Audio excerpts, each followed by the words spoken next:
It looks like a brawl, like 54 gladiators let loose in a cage.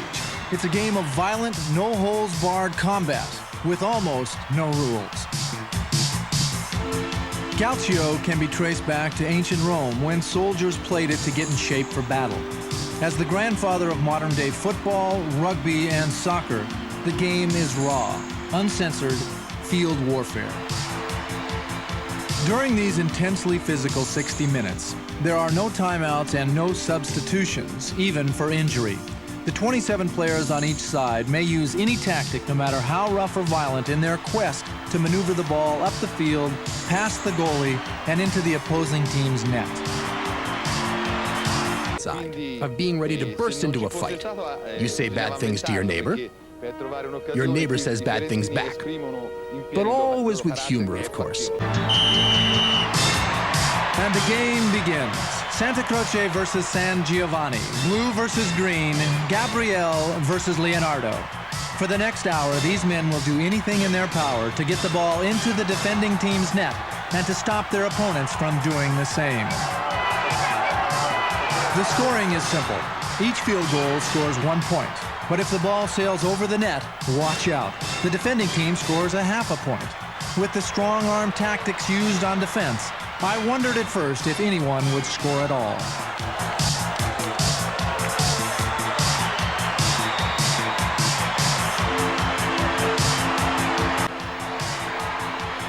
Only minutes into the game, the blue team suffers its first casualty.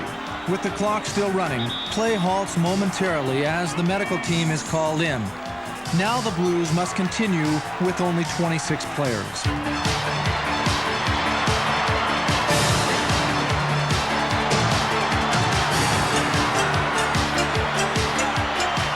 At first look, the game of Calcio seems like a free-for-all, but actually there are strategies and set positions. Each team has 15 forwards, 5 halfbacks, and 3 fullbacks. Unlike regular soccer, there are 4 goalies on each team to protect the net, which stretches across the entire width of... And it's not just the crowd who enjoys a good fight. Sometimes the players themselves lose track of the ball and become more engaged in the various altercations around the field.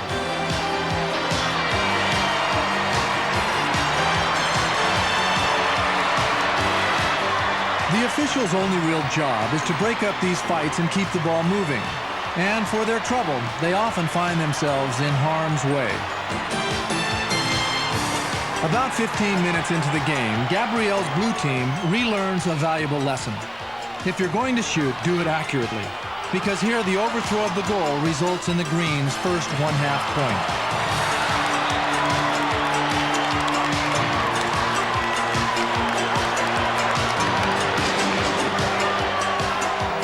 With momentum on their side, the Greens rally. But moments later, Leonardo, the playmaker and heart and soul of the team, goes down. This year, Leonardo takes a hard hit to his head. But last year, he wasn't so lucky.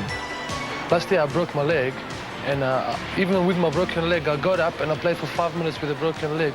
I wasn't feeling no pain at all. Because you're so concentrated, on the game, you don't feel anything. As for Gabriele, he knows how to take it and dish it out. But through it all, there's only one thing on his mind. Niente, solo vincere. Winning. Winning is all I think about. Winning is everything.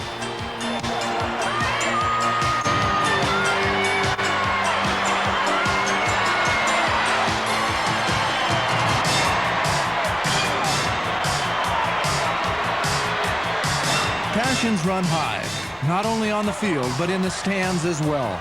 Only a wire mesh fence keeps some of the spectators from throwing themselves into the middle of the fray.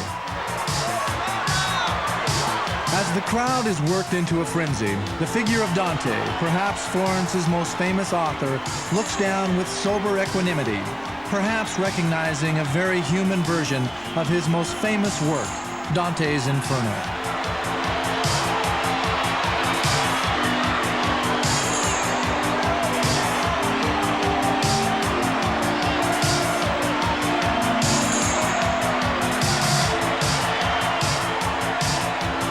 In this crazy game, the unexpected is the norm.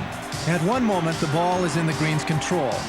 But unbelievably, it's the Blues who score the first field goal. Now watch closely and you'll see this Green player desperately trying to find a teammate to pass the ball to. In his confusion, he throws the ball right into the hands of a Blue opponent, who takes advantage of the mistake and with some elusive open field running, delivers the ball and himself into the goal.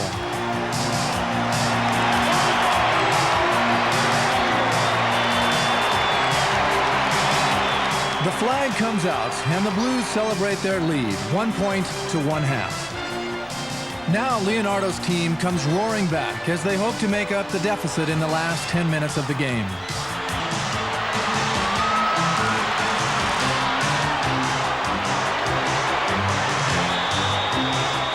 As the game wears on, the welts and bruises mount up.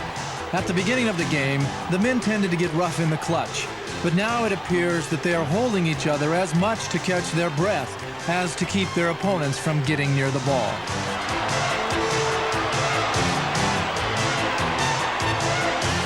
But with honor at stake, these men shrug off their weariness and fight on.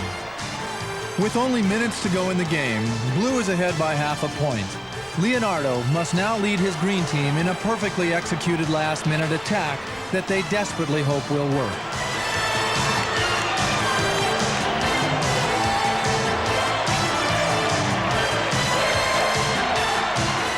The clock is quickly winding down.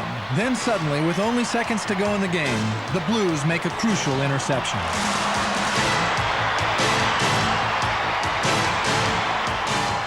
And the game is over.